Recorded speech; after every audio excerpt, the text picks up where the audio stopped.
بسم الله الرحمن الرحيم.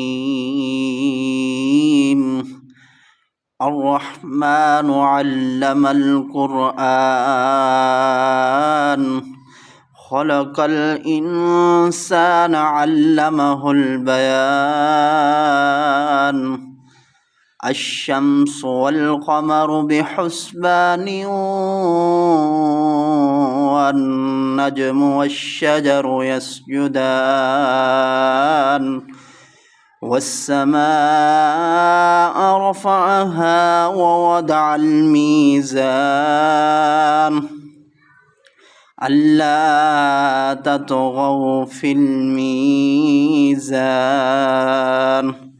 وأقيموا الوزن بالقسط ولا تخسروا الميزان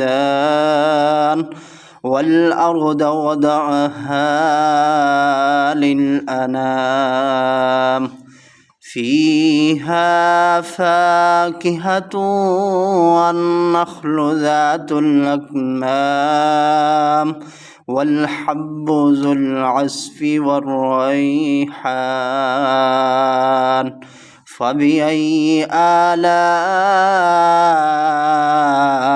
ربكما تكذبان